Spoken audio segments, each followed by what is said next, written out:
আস্তে আস্তে।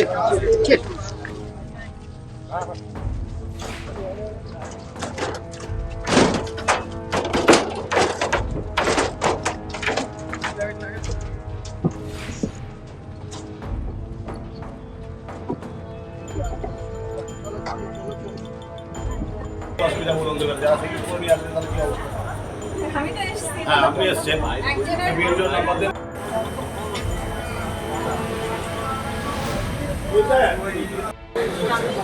এই ছোটটা মোবাইল ले जाएगा ना छोटा ये साइड में छेड़ है वो ये তো আপনারা করছেন না প্রত্যেকটি জায়গায় বিএডিও আসছে এসে পালিয়ে যাচ্ছে এটা তো ঠিক না No, ये वो पीछे पीछे घूमे जाए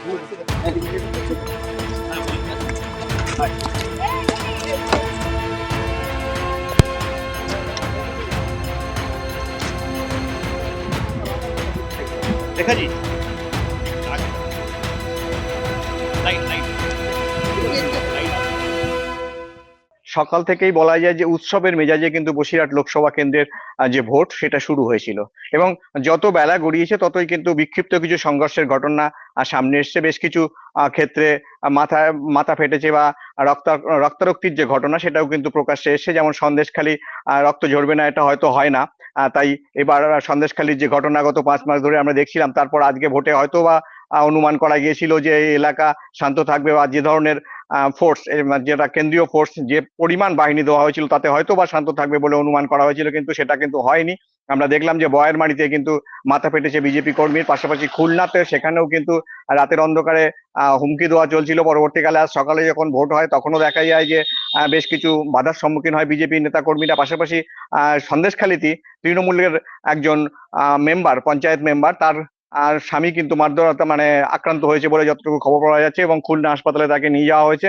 পাশাপাশি আমরা যদি ওভারঅল দেখি বসিরহাট লোকসভা কেন্দ্রের যে আজ ভোটের উৎসব অর্থাৎ 7ম দফার যে ভোট উৎসব, সেটাতে আমরা যদি বলতে পারি যে বসিরহাট লোকসভা কেন্দ্র এখনো পর্যন্ত কিন্তু শান্তিপূর্ণভাবেই ভোট গ্রহণ চলছে। তবে বিক্ষিপ্ত কিছু ঘটনা যেটা হয়ে থাকে বা হয়েছে, এরকম কিছু ঘটনা হয়তো না ঘটলেই হতো, কিন্তু সেরকম কিছু ঘটনাও প্রকাশ্যে এসছে।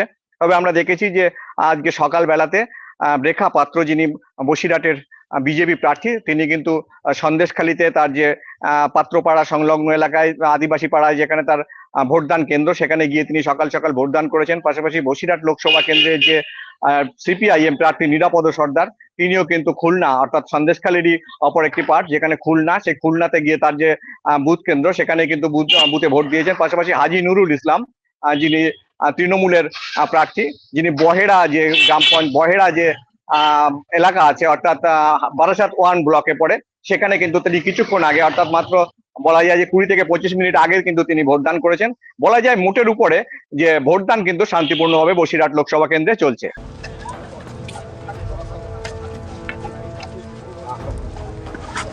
আস্তে আস্তে।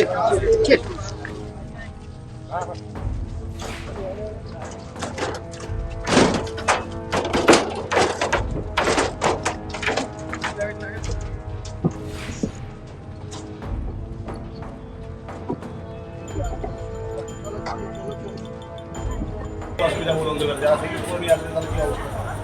আমি তো এসেছি। হ্যাঁ আপনি এসছেন ভিডিও নাম্বার দেন।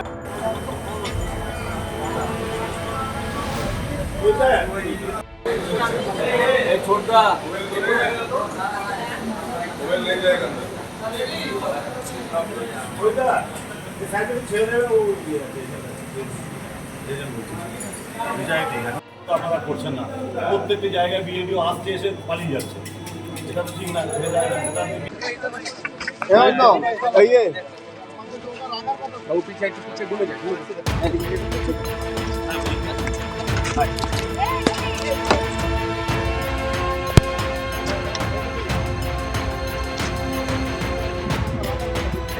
देखा जी लाइट लाइट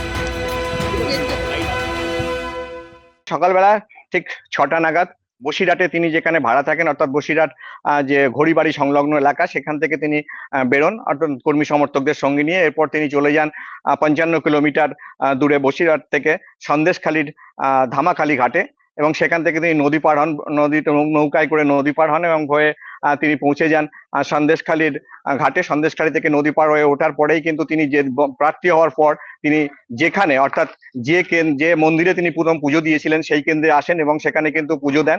পুজো দেওয়ার পর কিন্তু তিনি চলে যান তার যে নির্দিষ্ট বুথ অর্থাৎ আদিবাসী পাড়ার যে স্কুলটি আদিবাসী পাড়ার যে স্কুল ছিল অর্থাৎ সন্দেশখালীর যে স্কুল, সেই স্কুলে তিনি ভোট দেন এবং সেখান থেকে তিনি কিন্তু কিছুক্ষণ আগে বসিরহাটে পৌঁছান। এখন তিনি বসিরহাট থেকে ফের হিঙ্গলগঞ্জের উদ্দেশ্যে কিন্তু রওনা হয়েছে বলে আমরা জানতে পেরেছি। এবং এই যে তার সঙ্গে যে কর্মী সমর্থকরা তারাও কিন্তু তার সঙ্গে আছেন এবং তিনি হিঙ্গলগঞ্জের বেশ কিছু এলাকায় বিক্ষিপ্ত অশান্তির খবর পেয়েছেন এবং সেখানেই কিন্তু তিনি এখনো পর্যন্ত গিয়েছেন বলে আমরা খবর পাচ্ছি।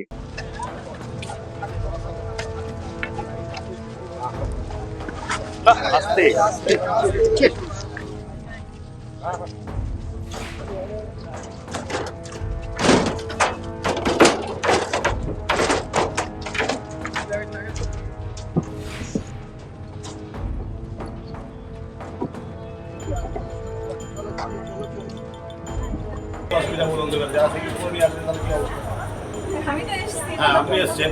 একজনের ভিডিও নাম্বার দেন।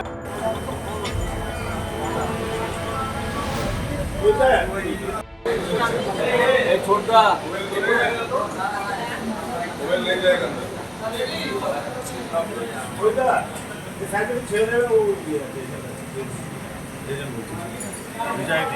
আপনারা করছেন না, প্রত্যেকটি জায়গায় বিএডিও আসছে এসে পালিয়ে যাচ্ছে, এটা তো ঠিক না।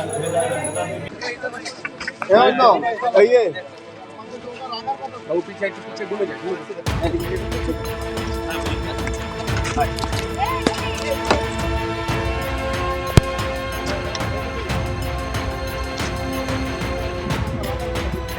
देखा जी